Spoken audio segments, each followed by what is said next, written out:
Kembali ke Universal Talk bersama saya Suwito Universal dan saya Tiara Universal. Wah, jadi kita hari ini mau bahas apa nih, Pak? Hari ini kita akan bahas tentang keuntungan tinggal di homestay dan keuntungan tinggal di asrama. Wah, menarik banget nih ya. Tapi sebelumnya jangan lupa untuk Like, share, subscribe, dan nyalakan loncengnya. Tadi kan Bapak di awal sempat sebutin ya mengenai keuntungan tinggal di homestay dan juga keuntungan tinggal di asrama. Sebelumnya boleh dong Pak dijelasin ke saya, mungkin juga ke teman-teman yang lagi nonton nih. Maksudnya apa sih tinggal di homestay dan apa tinggal di asrama? Pengen tahu kan ya? Tahu dong. Tinggal di homestay itu artinya kita tinggal di keluarga angkat. Di keluarga angkat ya. Jadi ada keluarga. Jadi mereka satu keluarga punya rumah dan mereka punya kamar spare yang bisa disewakan. Kita tinggal di kamar itu, tapi kita tinggal di rumah dia dengan tradisi keluarga mereka. Itu tinggal di homestay. Berarti kita harus ngikutin tradisi keluarga yang kita harus belajar mengikuti aturan dan tradisi budaya mereka. Itu kalau tinggal di homestay. Nah, kalau tinggal di asrama nih, Pak. Nah, kalau tinggal di asrama, itu kita tinggal di satu building, banyak kamar, dengan students yang lain. Dengan students dari sekolah bisa yang sama atau tidak sama. Berarti teman-teman ini bakal lebih banyak dong ya? Teman-temannya bakal lebih banyak, tapi kita tidak ketemu dengan orang tua angkat. Orang tua angkat ya? Kita ketemunya sama kepala asrama, petugas asrama, tapi kita tidak ketemu dengan keluarga angkat. Okay. Seperti itu. Nah, itu kan perbedaan basicnya ya Pak? Betul. Kalau misalkan perbedaan yang lebih jelasnya mengenai tinggal di homestay sama tinggal di asrama tuh lebih jelasnya apalagi sih Pak? Gitu. Boleh. Beda-bedanya gitu, kali aja kan pada penasaran nih Mas. Benar. Jadi gini, kalau kita tinggal di homestay, saya selalu bicaranya begini, itu gambar rumah ya. Gambar rumah. Kita tinggal di homestay itu berarti kita tinggal di keluarga orang. Karena kita tinggal di keluarga orang, jadi kita itu seperti punya orang tua angkat. Nah, kalau kita tinggal dengan keluarga angkat, berarti kita itu punya yang namanya kekeluargaan, nilai family, di mana kita harus menyesuaikan dengan adat dan budaya dan value yang dia punya. Mau tahu contohnya? Mau dong, Pak. Misalnya, value mereka adalah no smoking, berarti betul-betul no smoking. Misal value mereka adalah every dinner you must gather all, sit together, dinner together. Berarti kita harus ngikutin. Kita nggak bisa bilang gini, gua di Indonesia makan-makan sendiri, masa di sini gua harus makan sama-sama? Nggak boleh. Kita harus adaptasi dengan value mereka. Itu kalau kita tinggal di keluarga homestay. Nah, saya punya pertanyaan nih Pak nih. Itu kan keluarga homestay kan pasti emang asli penduduk di negara tersebut ya. Ya, di kita dan kotanya sana ya. Betul. Nah, kita sebagai penduduk misalkan pendatang gitu, saya international student ya. Betul. Pendatang dan menyesuaikan itu maksudnya orang kan pasti cocok-cocokan gitu. Betul. Maksudnya ada tips dan triknya nggak sih? Maksudnya sebelum masuk homestay tersebut biasanya kayak ada jodoh-jodohan dulu atau gimana? Bagus. Gitu. Pertanyaannya bagus. Sebelum students meninggalkan Indonesia, sebelum students bahkan memilih homestay, dan sebaliknya, sebelum homestay memilih students, mereka masing-masing akan mengisi form. Dan form itu nanti yang akan dipertemukan.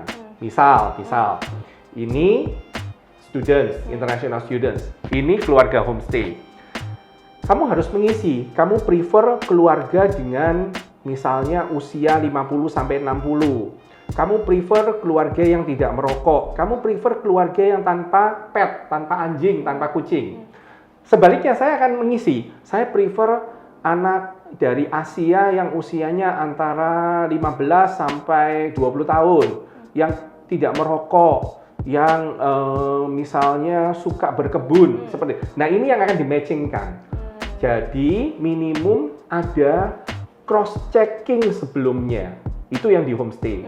Tapi kalau sudah ketemu, kemudian ada masalah, Nggak bisa langsung bilang begini, I don't like you, you don't like me, separate, gitu nggak bisa. Nah terus gimana tuh Pak? Kalau misalkan ternyata di tengah-tengah nggak cocok. Ada konflik begitu ya. Jadi ada yang namanya report. Kita harus report ke bagian homestay. Jadi homestay itu ada koordinatornya, ada office dan ada koordinatornya. Kita harus report dan nanti dia juga harus report. Jadi intinya di situ. Oh, menarik. Itu kalau homestay. Kalau homestay. Kalau asrama sendiri nih Pak, maksud tadi kan berarti nggak dari satu asrama itu bisa dari sekolah mana aja dong ya? Betul. Nah, kalau asrama agak berbeda, karena asrama, jadi paling sederhana dulu, karena tadi kita bicara tentang homestay ada nilai family, berarti kalau di asrama tidak ada nilai family atau minimal nilai family. Kenapa? Karena tidak ketemu dengan orang tua angkat. Kita akan ketemunya dengan teman-teman sebaya atau junior atau lebih senior, tapi semuanya students, semuanya mahasiswa. Berarti yang berlaku sekarang bukan lagi nilai kekeluargaan. Nilai apa tuh Pak? Yang berlaku adalah sistem disiplin asrama. Sistem disiplin ya. Sistem disiplin asrama. Kita kan pasti punya kartu akses. Kartu akses. Untuk masuk dan keluar asrama. Oh ya. Jadi kalau kita tip, pintu asrama terbuka, pintu di depan itu.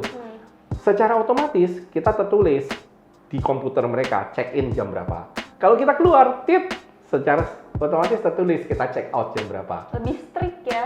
Ya, bukan ngomong lebih strict ya, tapi sistemnya adalah sistem disiplin asrama. Mau tahu contohnya untuk sistem disiplin asramanya high school? Iya mau dong Pak, dong gimana tuh? Jam 10 malam pintu dikunci. Jam 10 malam pintu dikunci, kalau lewat gimana Pak? Nggak boleh masuk, tidur di luar? 10 lebih tidur di luar. Harus bawa bantal ya, sekalian tidur di luar. Enggak gitu Tiara. Jadi kalau 10 lebih 5 baru sampai di asrama, berarti waktu kita tit pintu nggak akan terbuka kan? Iya. Jangan khawatir, di depan pintu ada petugas asrama yang akan membukakan pintu. Tapi karena kita melanggar aturan jam 10 malam, berarti kita harus isi form. Kena sanksi nggak tuh Pak? Good question. Kali aja kena sanksi gitu. Kalau kita sudah permit, kita sudah request permission, kita sudah bikin reporting sebelumnya, of course not. Dan harus ada alasan yang jelas.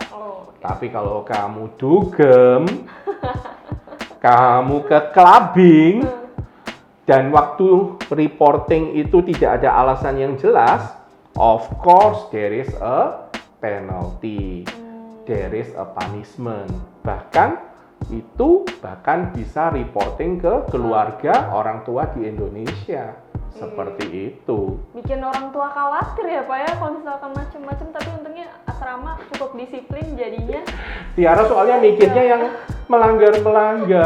Loh, kita kan harus prevention gitu loh gitu Pak. Ya. Tapi asrama supaya teman-teman yang lagi nonton nih, oh iya berarti nggak boleh begini, nggak boleh begitu. Tapi asrama itu ada asiknya. Mau tahu nggak? Mau dong Pak. Asrama itu asiknya karena kita akan ketemu dengan banyak students yang lain. Kita bisa belajar bersama. Oh gitu ya. Walaupun beda sekolah tuh ya. Beda tapi sekolah. Bisa belajar bersama. Kita bisa belajar bersama. Dan yang paling asik, sosialisasi kita adalah sosialisasi dengan students. Yang sering terjadi adalah ini jago matematika, tapi lemah dibikin esai.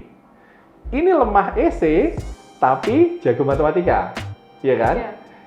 Jadi kalau sudah ngomong matematika, saya bawa ke yang jago matematika, dia yang akan ngajarin. Tapi kalau sudah ke butuh yang esai, bawa ke esai. Jadi mereka seperti kerja bersama, kelompok belajar bersama, saling sharing. Meskipun beda negara, but this is happening. Menarik ya, tutor teman sebaya jadinya. Betul. Bagus sekali itu. Jadi asiknya seperti itu. Sedikit mengenai homestay dan asrama, sedikit teknisnya adalah tidak ada yang lebih bagus, tidak ada yang lebih jelek. Masing-masing punya karakteristiknya sendiri. Sesuai selera lah ya Pak. Sesuai dengan selera dan sesuai dengan fasilitas. Jadi itu tadi penjelasan sedikit tentang keuntungan tinggal di asrama dan keuntungan tinggal di homestay. Jadi kalau mau tahu lebih lanjut, kontak aja ke Universal, WA, DM, komen. Pokoknya kita akan bantu semuanya. Salam dari Suito Universal. Salam dari Tiara Universal.